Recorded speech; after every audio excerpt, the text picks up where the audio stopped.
Yo, yo, yo, yo, yo, yo. Everybody welcome in. Everybody welcome in. I want to thank you guys for tuning in to the 5minusTwo podcast. I am your host, EB Sweatlot. We got a few topics to come in. So everybody come in. Everybody welcome. Welcome. Thank you for tuning in. It's April 22nd, 2025. It's Tuesday, y'all.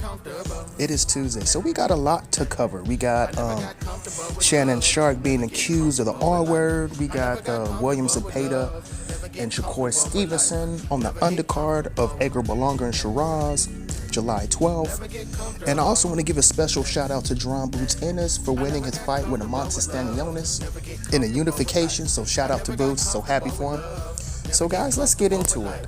First topic of the day, we got Shannon Sharpe being accused of sexual assault and battery in a Nevada silver suit. Now, I'm reading Sports Illustrated, so I'm just going to paraphrase. I can't read it word by word, so we're going to get into it. It says Shannon Sharpe, let's get into it.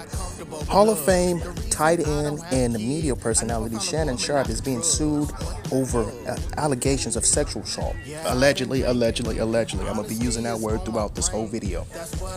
So we're going to get into it. It says Shannon Sharpe, 56, is being accused of assault and battery, intent, and of emotional distress, sexual assault, and sexual battery. The Jane Doe filed. It says the complaint alleged that Shannon Sharpe recorded their sexual activities and sometimes without her knowledge, and that he was sharing the videos with others without her permission or knowledge.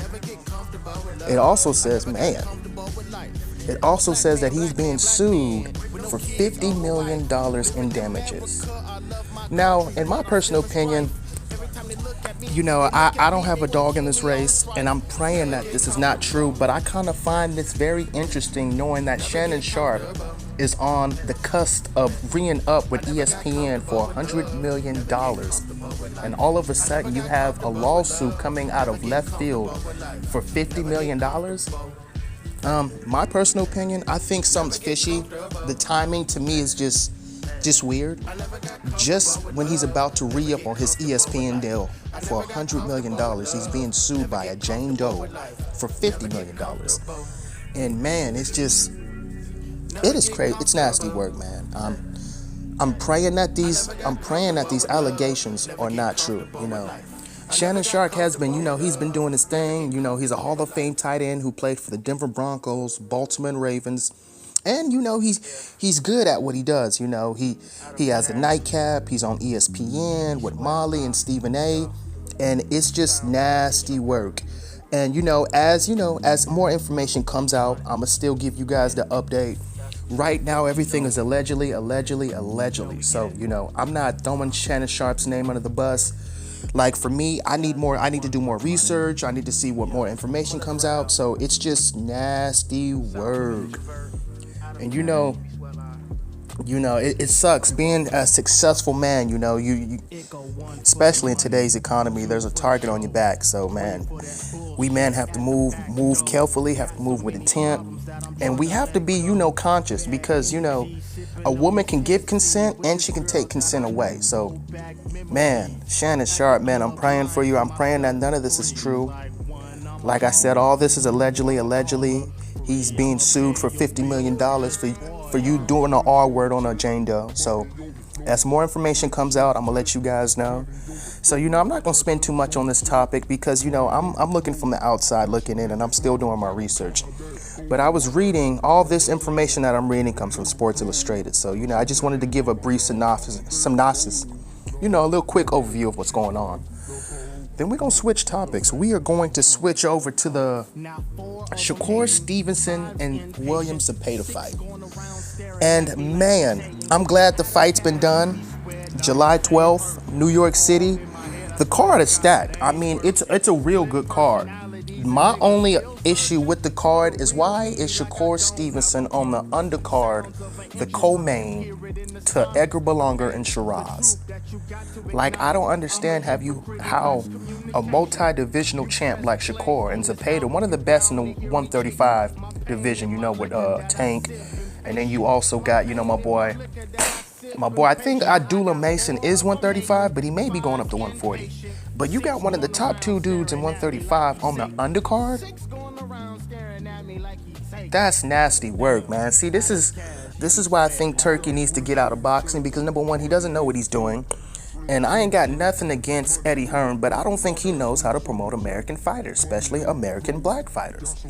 So July 12th, New York City, this is the fight card. You got Edgar Berlanga versus Shiraz. You got Shakur Stevenson versus Cepeda. You got Prelo, I butcher his name, versus Matias.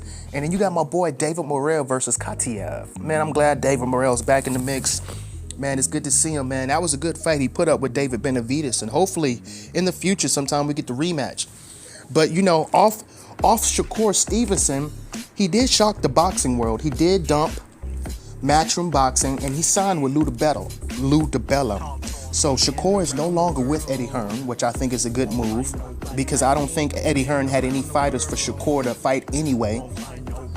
So he dumps Matchroom and signs a one-fight deal with Lou DiBella for this Williams and Pater fight, which I think is smart, Lou DiBella does have a working relationship with Top Rank and Oscar De La Hoya, so it's good that they guys were able to get the fight done and finalized. But man, I just think it's nasty work that Shakur Stevenson, man, is on the undercard. And this all comes off the heels of him and Turkey going back on X regarding that Turkey had promised a certain amount of money to Shakur, and now he went back on it. But it looked like these guys were able to come up with a solution and get things done. So I'm glad that, Shakur and Williams and Pater is finalized. It's set for July 12th. Man, Shakur, man, I'm happy for you, man. I'm glad you got out of that Matchroom deal. And no disrespect, man. I just pray that Boots, he either goes to like Amazon, PBC, or even Top Rank, man. I don't think Eddie Hearn has any fighters for Boots anyway, and I'm glad he was able to get that unification. So hopefully, hopefully his options kind of open up now. So man, it's nasty work. And I just think it's kind of crazy that Shakur is on the undercard again. And I think that's Turkey's way of lashing back. And this is why you don't want somebody who wants to control and dictate, because all you have to do is piss them off, and then they do this, put you on the undercard, which in my opinion, it kind of tanks Shakur Stevenson's stock. Because let's say hypothetical, let's say Shakur wins this Williams and Pater fight. Like, how do you go in negotiations with Tank knowing that you've been on the undercard twice? Not once, but twice. It's nasty work, man. And I think they're disrespecting Shakur Stevenson. I think they're trying to put dirt on his name. They're trying to devalue his stock. And it sucks, man. It really sucks because Shakur Stevenson is a good fighter, in my opinion. Most people say his style is boring. I beg to differ. Not everybody's a knockout artist. You either got or you don't. But it's kind of crazy. So, I'm excited for this fight, man. And I pray that we see another level of Shakur Stevenson. So we'll see when the fight happens. But, it's just nasty work going on. And, with the whole Shannon Sharpe thing, I pray that, I pray that these allegations are not true. It just sucks being a successful man in today's world because you are a bullseye. So, you got so many people that want to take you down, so many people that want to put their hands in your pocket, so many people that just want to devalue you. And it's, it sucks. It's the Wild Wild West out here. But once again, I want to thank you guys for tuning in to the 5minusTwo podcast. My name is EB Sweatlot. I am your host. I'm going to holler at y'all. Peace.